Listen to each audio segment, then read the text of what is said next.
Hello, everyone, and welcome to RWB Streaming TV. I don't know if you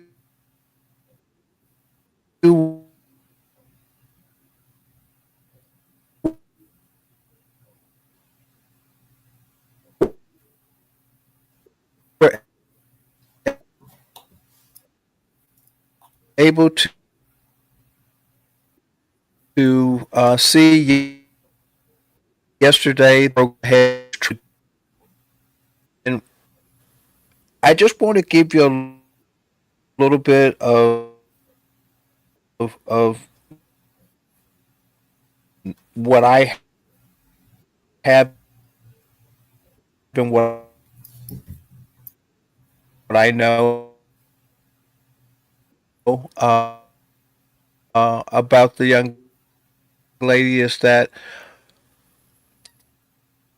I used to watch her show.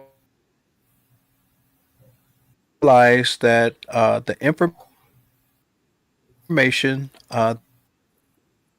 that was given, the information that was being one of the most influential uh,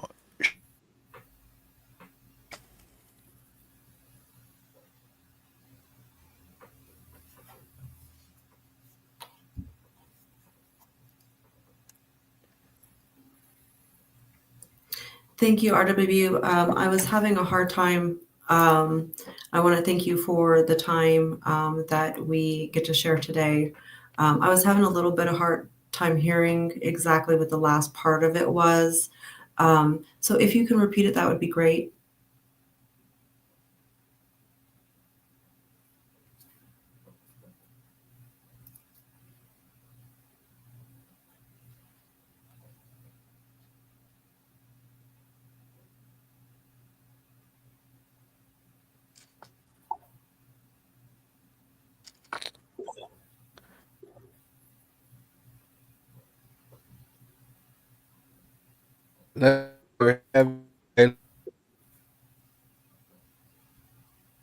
so let me go this route. Uh,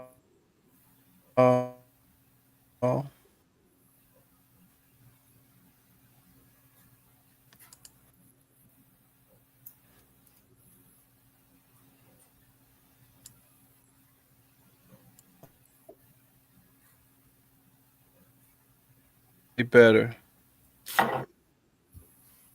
Uh, I can hear you a little bit better now.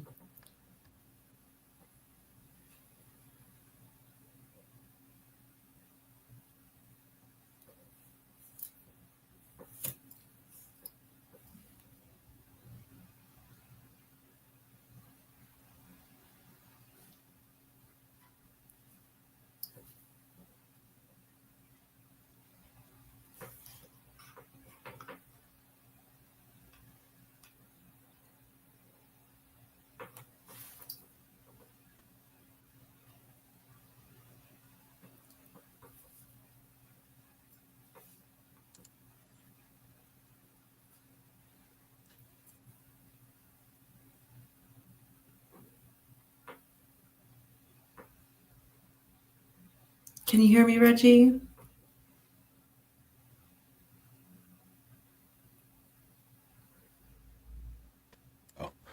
so I do apologize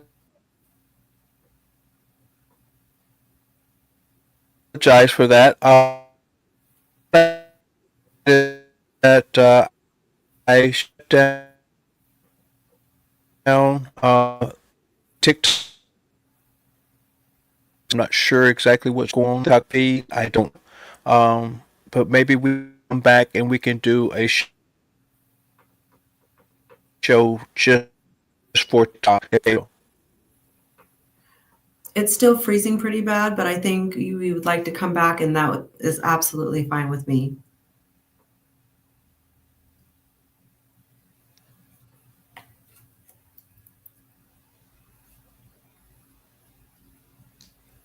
Can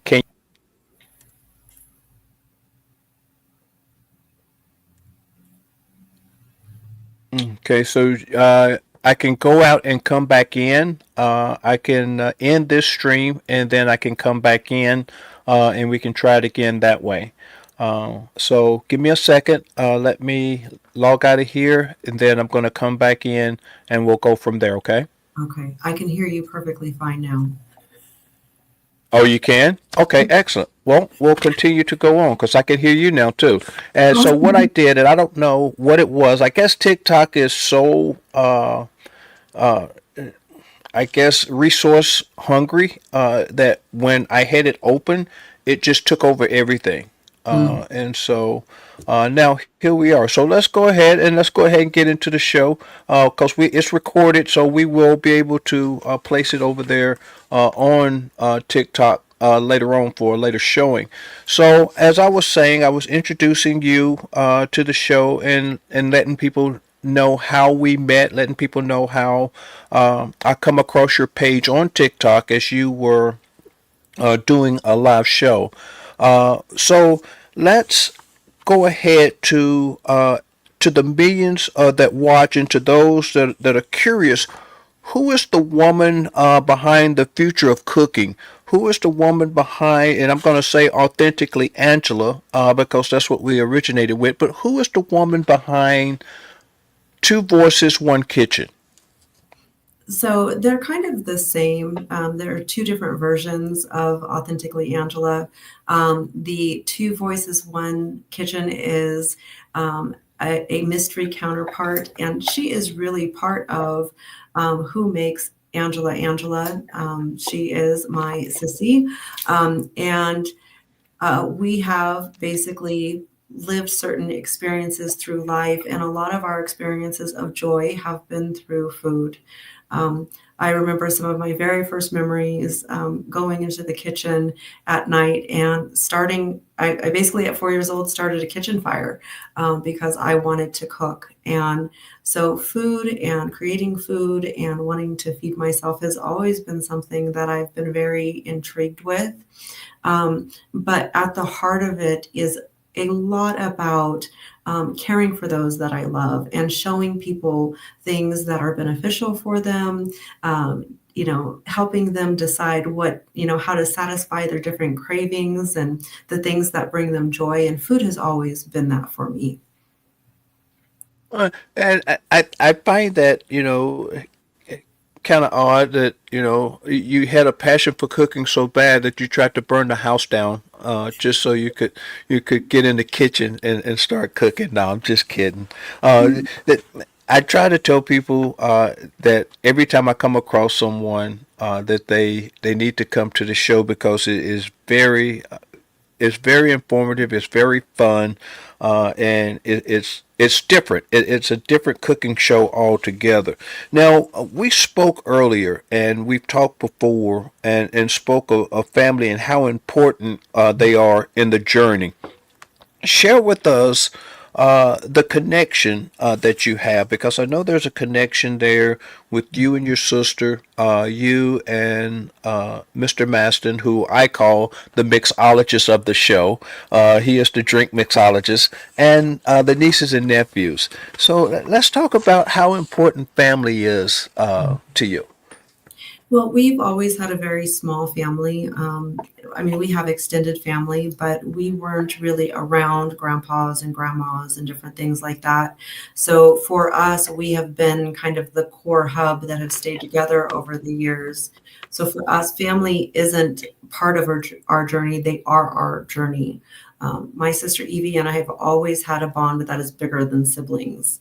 Uh, we were built from the same roots. She was the person who would read to me her schoolwork when I was really little. She's older. And so I was the person in second grade who was reciting Edgar Allan Poe because my sister she'd read to me like she was a teacher.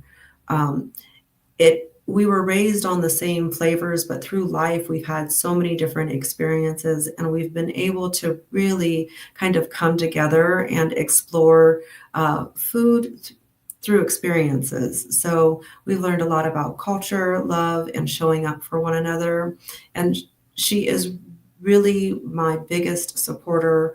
Um, we always laugh, like in situations before this when we were cooking as a family, that it would be interesting for people to see kind of our rapport and our banter.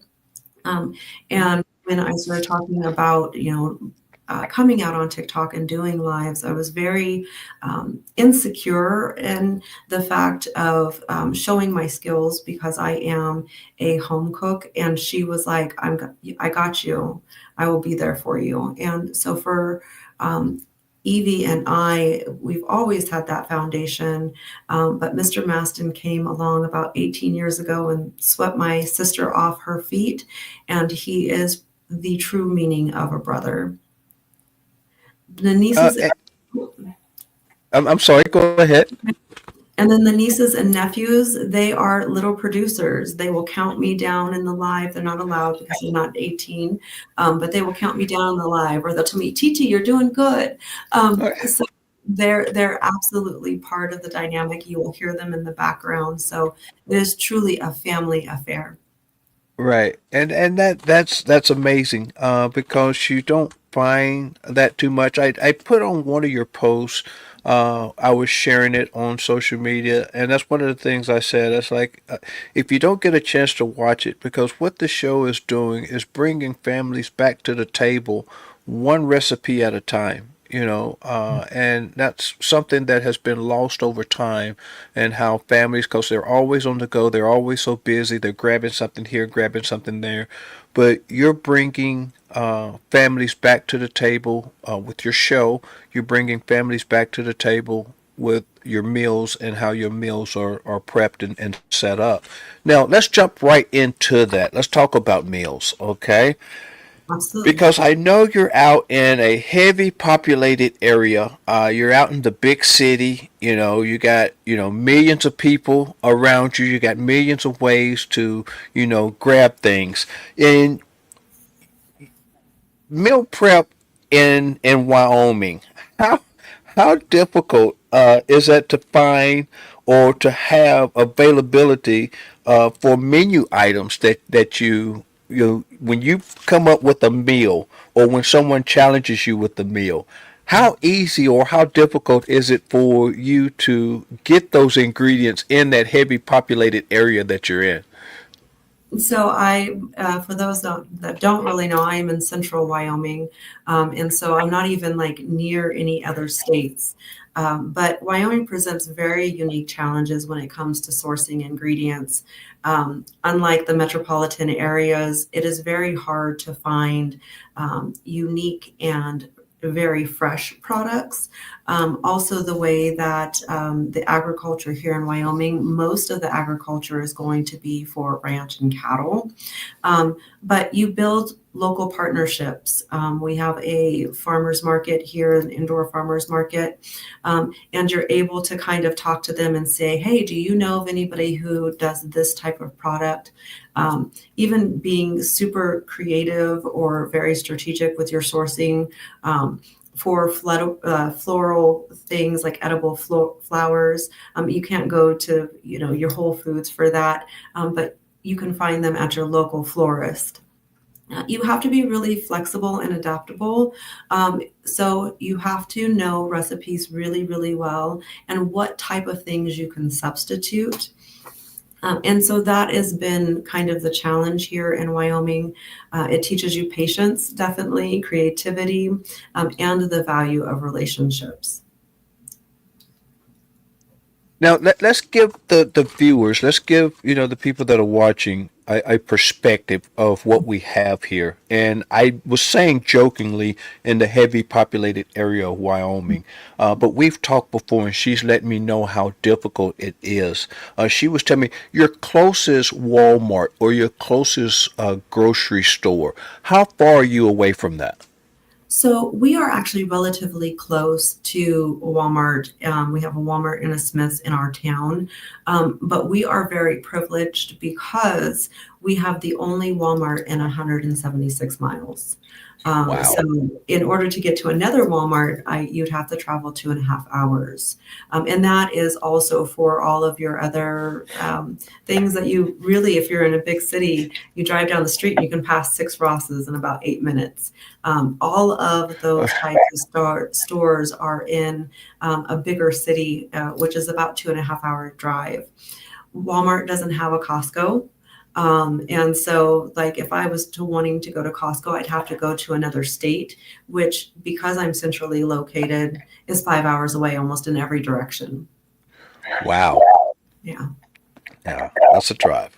That's a drive. And so now let's talk about, because we've talked before about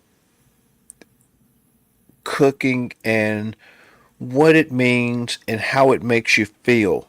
Let's talk about the philosophical ways that cooking expresses the different types of emotions, the different type of feelings. What is your philosophy on the approach of cooking? When you cook and you cook for people and you take on the challenges that you take on your show, uh, what mode does that put you in? Does it determine or does it matter what you're cooking, what geographical area that you're cooking for, or is it just a passion for cooking that you have that puts you into those different mindsets? So for me, cooking is a universal or international language. All of our comforts, we use food for comfort, to celebrate, to heal, even to challenge us. And the part of the challenge is when I go on live, really make me analyze and realize what is the base of the recipe. I do quite a bit of research if it's something that I've never made before, not only comparing similar recipes, but also trying to understand the culture behind it and why it originated. I believe that my personal philosophy is really about truth in food, and that there's truth, from where it comes from. It's truth from what you are going to create out of it, and that you are really trying to invoke the truth in the emotion of the food. So I absolutely don't chase perfection, but I chase authenticity in the kitchen. So when I am making the dishes, I want it to carry a memory. I want it to be an understanding of the culture, and I want there to be an emotion in every bite. Okay.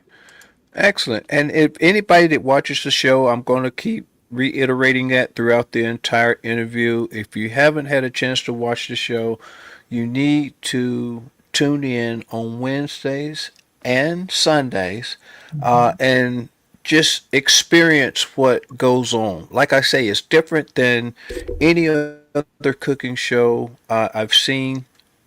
It's one of those that it grabs you whether you want to sit and watch it or not. You end up sitting and watching it because it's so fun.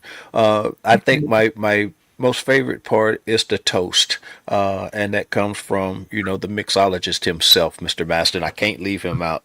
uh, I, Absolutely. I I got to bring him in, and don't forget the moderator, Sister Evie, who is a very big part of what goes on behind the scenes. You'll understand. I'm talking about it, but you'll understand it more if you watch the show. Let's just put it that way. But every chef, I like to cook myself, and I have different things that I like to cook more than others. And every chef has a favorite in their safe place in the kitchen. What are some of your favorite ingredients that you like to cook with, and why? So I am really about fresh products or products that are basically made from scratch. So I would say that my favorite products are going to be like your fresh garlic, peppers of all different levels because they add so much intensity or flavor. Their flavor is basically you can tell when there's a pepper, whether it's a green bell pepper or a sweet pepper or even up to like a ghost pepper or habanero. Peppers are very important in dishes. And in fact, many cultures use garlic and peppers in their food. So it's nice because they're also very universal. I am very into herbs as well, and fresh herbs. So a lot of times I will use dry herbs, like let's just say like basil, in your spaghetti sauce. You add that to your spaghetti sauce, but then when you top it with a little fresh basil, it gives you different hints. So fresh herbs is definitely another major go-to. If you look at some of the things that I do for my table for ones, when I post, you'll always see something kind of green on top, and that might be thyme, basil, dill, depending on the recipe. Olive oil is also a major ingredient. One, it's the closest oil to our natural body. And so not only does it taste really good and it's really rich, but it's also good for your body. And then you have to top everything off. So even our drinks, we usually have some type of citrus, and that just kind of deepens the flavor a little bit. Um, I feel like each one of those flavors gives you an element of things that either bring comfort or excitement or warmth into love into a dish.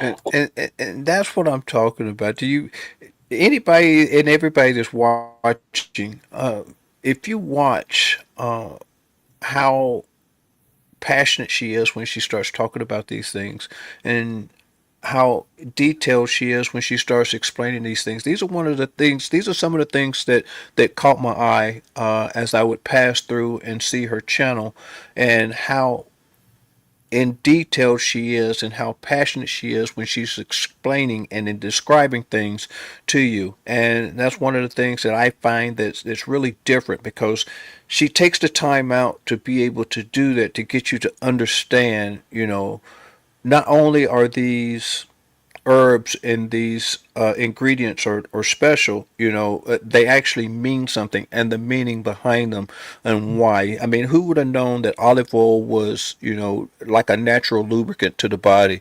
I didn't know that. I just like using it because people said it was healthy. I had no idea that it was, something that, would rejuvenate, the the lubricant in my joints. I who knew? You know, of course, Angela knew. Of course she did. And that's what makes it so wonderful. Now, I know that from speaking to you and following your travels, you just came back from Las Vegas and doing a catering episode. And being a solo chef, knowing you do catering and cooking on a larger scale for clients, how hard is it for you when you do that on such a large scale to maintain your food quality and your consistency throughout the event? Like when you went to Las Vegas and you did the catering for that group out there, how hard was it for you to keep consistency in the food and the quality of food throughout the whole ordeal, I guess you could say, throughout the whole event? Definitely an event, not an ordeal. It was Right. really wonderful. Um, So for me, when I travel and do catering, there are a lot of different things that you have to really recognize. You aren't necessarily the one, unless you're traveling days before the event, that you're not the one ordering the supplies. You're telling somebody who has boots on the ground, like these are the things that I need, and you're ensuring like that person understands the quality that you're looking for, that they understand the amounts that you're looking for, So that is really important. So making sure that you are menu engineering is extremely important. Knowing what's available in the area. You know, if somebody was to come out here and cater and they wanted umbe sweet potatoes, they'd be like, I don't even know what I'm going to do. So knowing what's readily available, what markets are there, and being able to prepare enough time in advance so that when you have your person there, they're able to give you an accounting before its day of event or the week of that event. Precision prep really helps. So making sure that I break down every event into a timeline. You know, what needs to be prepped early, what needs to be finished on site, what can be cooked a la carte in a few minutes. And consistency starts from before the first guest even arrives. Systems and quality control are super important. So every component has a check and a cross check. So seasonings, temperatures, how things are plated, and even the portion size. Because if you don't consider portion sizes, you usually have a capacity that you're trying to fill. And some events have some fluctuality about how many people you're going to feed each event or each day, and sometimes each meal. So a lot of times I cater events that are multiple days and multiple meals. So you have to make sure that you are really, really flexible in that period. And I also want to say that nothing leaves my kitchen or my station unless it represents a level of work that I want my name to be attached to. So Okay. those are some of the things that make it very, very important. But the biggest key is adaptability. You have to be able to adapt under pressure. And that leads me right into my next question, because we're talking about large venues, large events, catering on a larger scale, and big events. In meeting deadlines, you have incorrect ingredients. You have ingredients that you can't find, or ingredients that you wanted on the menu, but they didn't arrive. How and you've touched on it already, and I know it can be stressful, but this specific question you may be able to add a little more to it. How do you handle that sort of pressure? How stressful is that, and what might you do to resolve something of that instance? Let's just say that okay, you was cooking for me and the business group, and we specifically said we wanted, shrimp with the heads on them. All right, but they delivered shrimp, but they didn't have the heads. So how would you go about handling a situation like that? Even though I can't eat shrimp, right? Yeah. I don't think I've ever had that specific of an example of something that was not accessible or ordered. Well, you'd have to do the one that you're allergic to. That's funny. Right. Um, but I can say that have been plenty of times where a product has not come in or it hasn't been freshest, and I feel like I need to replace that item. So you want to make sure that even in big events and you want to make sure that you're staying in your deadline, that you're staying calm, focused, and situation oriented. You need to be able to access whatever the issue is very quickly. You need to be able to prioritize and adapt. Use creativity as a tool. So, hey, maybe we're doing a craft product. I don't know. If there's something super significant about the shrimp having heads on them, you know, that's when communication comes in. So you want to make sure that you're communicating with everybody on your team, that you're communicating with the event organizer or the owner or whoever has gotten everything together. Because if you don't communicate and they don't have time to understand what the need is or the lack of product, then that's when it causes problems when they don't feel fulfilled, right? So if you're letting them know as far in advance and they can help you Hmm. strategize, that would be great if it was the concept of headless shrimp.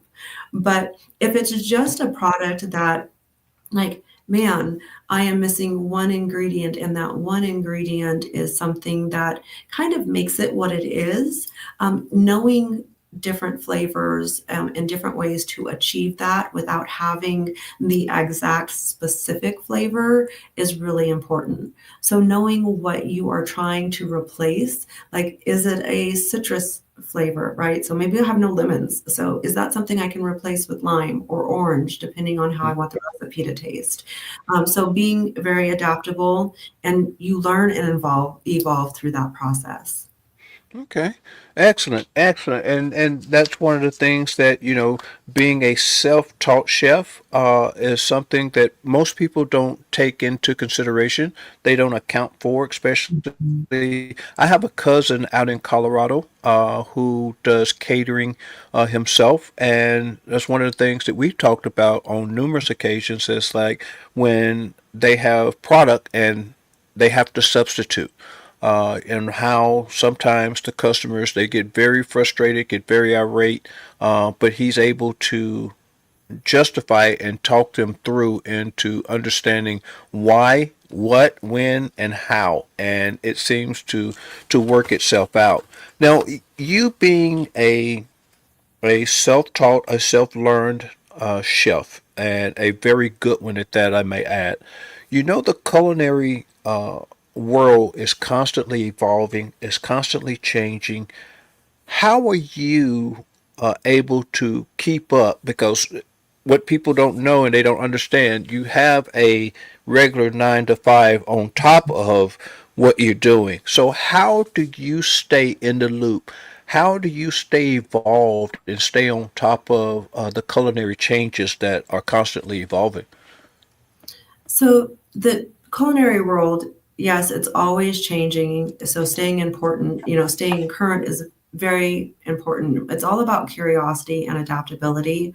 The one thing that I love about Two Voices, One Kitchen and the community that we're building on TikTok is that I get to sit in on other chefs, like culinary trained chefs' lives. I get to observe and learn.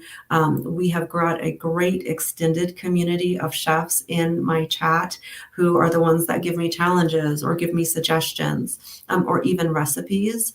So being a part of the community and not excluding yourself from other chefs and other experiences are very important.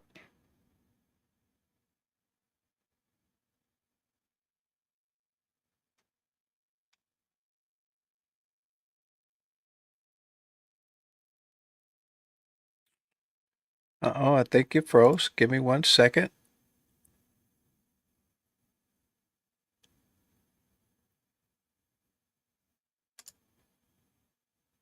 Okay, I'm not sure exactly what happened there. We've been having some technical difficulties here.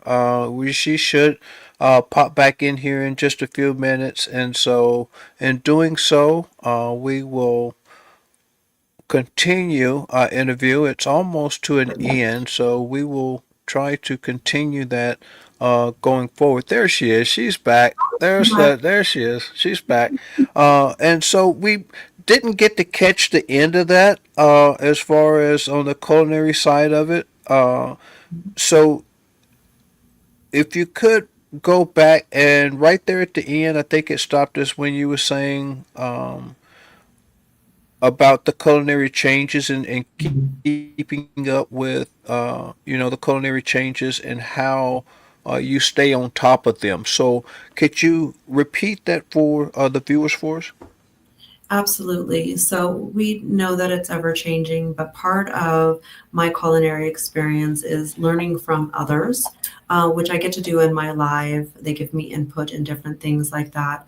I'm also very interested. I don't know if you want to see my reels, but I save all the chefs. And one, it's important to see what these people are doing. These people are extremely visionary. So for me, it's really a balance about trying to get the education, using creativity, and connecting to what's fresh and relevant. That really keeps me being able to produce new and inventive things. Okay. And so now we know just by listening to you during this interview and by watching your show, the passion and the love that you have for cooking.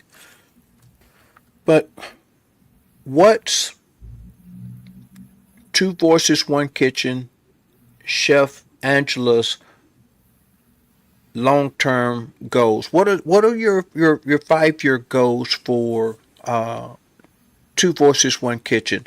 What are you looking and where are you looking to go from here?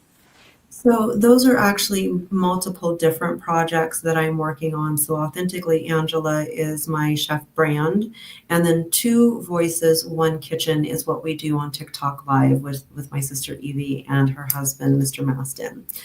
So I truly believe that they kind of have a very similar trajectory. We're always going to be very family oriented, but Evie and Mr. Maston have their own goals.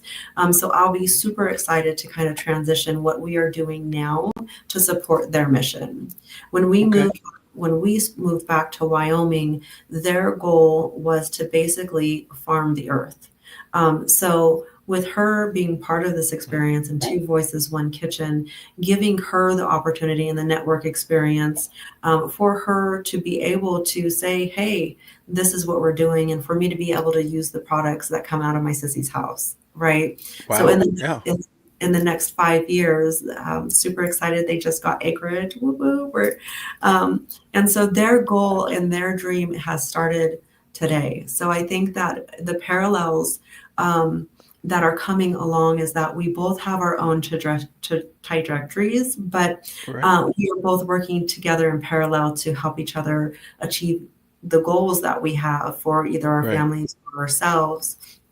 So in the next 5 years, I really am trying to get Authentically Angela, which is kind of all of the projects, to grow in new spaces, from media to events and products, while staying true to all of the flavors and stories that have defined our history and where we are at currently. Right. Well, that's excellent, and I can't say and express enough how important family is. I'm real big on family. I'm real big in on holding family, near and dear to my heart. I'm still trying to lobby my way in and become part of the family over there at Two Voices, One Kitchen. We've You know. adopted you. Oh, I'm adopted now. You are Oh, part of the Ohana. You have been part of the Ohana. And I didn't know, and I do apologize. I feel honored. I feel like I'm a going to send big you a brother now. certificate of adoption, sir. Huh? I'm going to send you a certificate of adoption. Okay, all right, and I will gladly hang that. I will gladly accept it and hang it up on my wall to say that, hey, I am a family member now. I Yeah. really am. So, last question, because I know you're busy and I know you have a lot of things to do. So, I want to try to wrap it up throughout all the mishaps that we had earlier. Last question is in a short time you have hit the ground running and you have become I won't say what am I looking for? You have become a phenom in the culinary world as far as streaming goes. You've gone from, like I said, your humble beginnings of starting out, going from Wyoming to California, back to Wyoming, back to your roots. You've cooked numerous of meals. You've cooked, and a lot of people don't know and they don't understand just the shows that you've done. You cook every single day, and you cook home meals. You cook meals for or your sister and them every day that we don't get to see.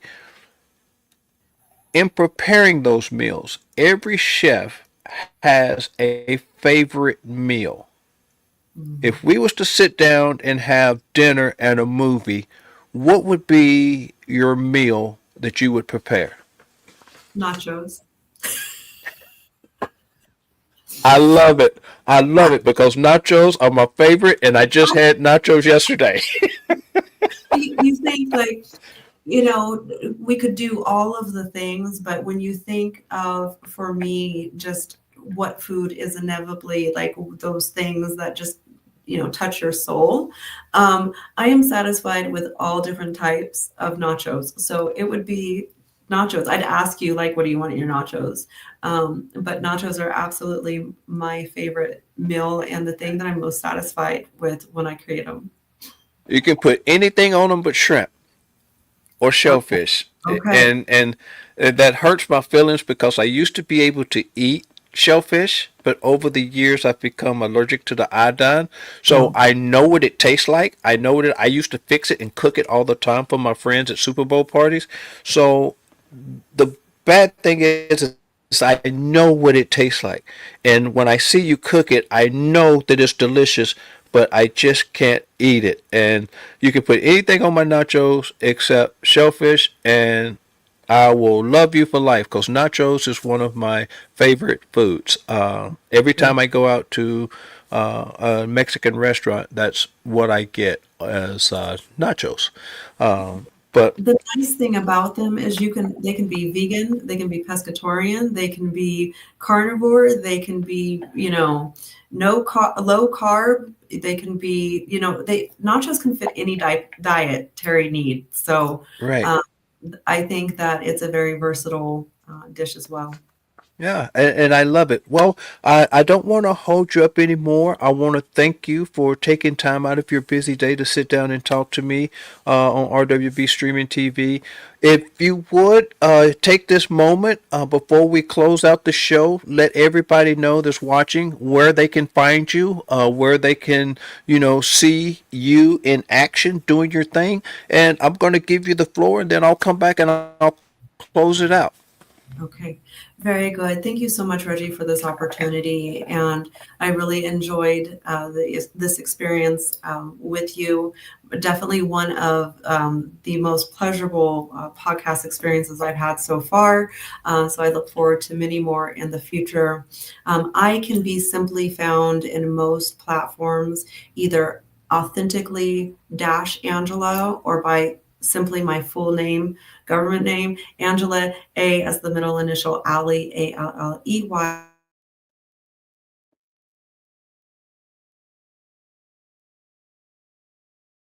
Just like Alley Cat, Facebook, YouTube, and TikTok. All right. Well, everybody, I hope you enjoyed this. I will be downloading this and editing it and editing out the beginning, and I will be posting it up on all social media, including TikTok. I do want to apologize for uh, those viewers out there on TikTok who was planning on watching it that did get to watch it. I do apologize, but you will get to see the interview in its entirety. I'm hoping that you will come back. And we will do just a TikTok platform and do it because I know you have so many followers on there who would have loved to have seen this. So maybe we can reschedule and have you come back and do another interview on TikTok. I see a lot of great things coming from Authentically Angela. I see a lot of great things coming from Two Voices, One Kitchen. I want to say, Evie, if you're watching, I do apologize because I know you was ready to help. Yeah, she's always willing to help. She's always willing to step up and be that supportive role, and I love her for that. When we come back, I guarantee you, I will. We're gonna do strictly TikTok so you can be there, Mr. Maston. Continue what you're doing with your mixology. I am going out here to make a batch of moonshine right now, specifically for you, because I'm going to send it to you all via airmail so you can get it. But it's specifically for, and I'm going to put on the bottle, Maston, for the Maston, the Mix Master, Mr. Maston. I'm putting it on the jar just for him. But everyone, thank you for joining in. Thank you for watching. This is Reginald Peoples. Got the chance to sit down with the beautiful self-made chef, Miss Angela Alley. And this is 36 Minutes to Victory underscore RWB Streaming TV. Thank you for joining us. We love you. And we hope you'll come back and catch an episode real soon. Thank you. Bye bye.